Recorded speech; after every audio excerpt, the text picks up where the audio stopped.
Pada malam Al-Qadar yang Allah kata Allah buka rahmat seluas-luasnya pada ketika itu, yang semua orang meminta dan berdoa walau sebesar mana dosanya pada ketika itu akan didengar oleh Allah Subhanahu wa taala. Semua Allah nak dengar, semua Allah ingin mendengar, kecuali anak yang derhaka pada ibu bapanya, Allah menutup walaupun pada malam Al-Qadar. Allah menutup walaupun pada malam Al-Qadar. Jadi sebab tu hamba Allah ni bila dia dengar, Masya Allah, dalam keadaan kalau macam tu besar, dia rasa takut benar-benar. Dan dia terus terfikir, dan baru dia teringat rupanya semua yang saya kata. Apa dia? Dia pernah pada masa umur dia 17 tahun, dia pernah ketika itu menghina mak dia hanya sebab mak dia tertuang Clorox pada seluar jeans dia. Dan apa dia? Dia ambil seluar tersebut sambil campak ke muka mak dia dan kata, orang tua tak ada akal. 17 tahun.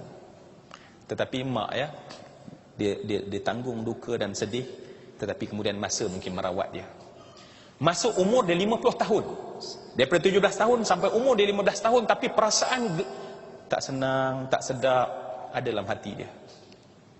Sampailah akhirnya Allah buka mungkin kepada dia, dan dia terus pulang ke kampung pada ketika itu. Dia pulang ke kampung, dia duduk bersimpuh depan ibu dia. Dia pegang tangan dan cium tangan ibu dia dan kata, mak, saya ada salah dengan mak. Mak dia kata apa dia? Kamu kan tiap-tiap tahun balik minta maaf kat mak. Mak tak ada masalah apa pun. Sebab mak cuba supaya tak nak susahkan anak.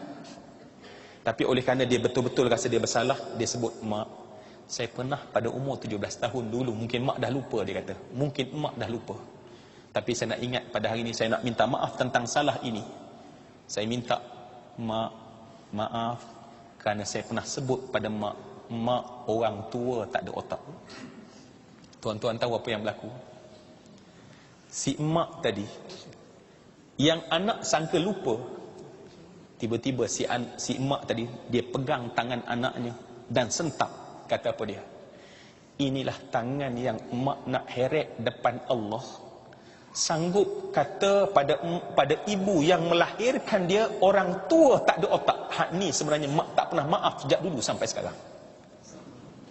Rupanya tuan-tuan, dalam kita minta maaf, yang secara umum ada benda yang khusus, yang kita kena khusus. Dan bila disebut perkara tersebut, mak dia kata apa? Mak dah memang tak nak maafkan kamu kesalahan ini. Mak reda, dia kata kalau mak mati, mak simpan benda ni sampai mak dikuburkan bersama dengan perasaan ini, dia kata. Saya nak ringkas tuan-tuan, dia rasa dunia ni berat, dan patutlah selama ni dalam hati tak pernah puas ya, semayang tak berapa khusyuk dan segala macam. Dan pada saat itulah semua yang saya kasihan, dia mohon maaf ya, dia ringkaskan kisahnya, panjang kisah dia tu. Dan kemudian akhirnya pada satu subuh tu, mak dia peluk sambil mak dia menangis. Mak dia kata apa dia? Kalaulah tidak mak lihat kamu benar-benar minta maaf, mak dah berniat tak maafkan kamu sampai bila-bila. Dan hari ini mak maafkan semua salah kamu. Tuan-tuan, dia kata apa dia? Ni pengalaman dia kata. Bila mak disebut macam tu, lapang selapang-lapangnya, damai sedamai-damainya, tenang setenang-tenangnya. Dan perasaan yang dia tak pernah rasa sejak daripada 17 tahun dahulu dia rasa. Dia kata. Dan dia kata, mungkin sampai menjelang untuk kita berfikir ini, saya tak cerita tadi dia ada 2 anak. Dan anak dia membesar belasan tahun, tapi anak tak pernah nak makan dengan dia. Anak tak pernah nak duduk sekali dengan dia. Jangan harap nak tanya khabar tentang ayah. Dan pada saat itu tuan-tuan, bila dia balik daripada kampung selepas minta maaf daripada ayah, dia keluar daripada pintu, dia kata apa dia? Dia keluar daripada pintu kereta dia. Kedua orang anak meluru, pegang tangan, cium tangan, dan kemudian sebut satu perkataan yang dia tak pernah sangka dia akan dengar daripada anak dia. Apa dia? Ayah, kami minta maaf salah kami pada ayah. Ayah, kami minta maaf semua salah kami pada ayah. Kami sayang pada ayah. Dia peluk anak, dia kata, dia sambil mendongak ke atas. Benar rupanya kata Nabi, kamu buat baik dengan ibu ayah kamu, Allah ubah anak supaya jadi baik pada kamu. Yang selama ni rupanya kita jauh dengan mak dan ayah, ada salah dengan mereka, dan anak jadi buat masalah pada kita. Semua yang saya hormati dan saya kasih sekalian, Marilah sekali lagi kita bermuhasabah dan merenung kembali. Satu soalan mudah yang kita kena jawab. Tanya setiap hari, adakah sebenarnya aku ini anak soleh? Adakah aku ini anak soleh? Adakah aku ini anak soleh? Dan saya nak tolong jawab jawapan.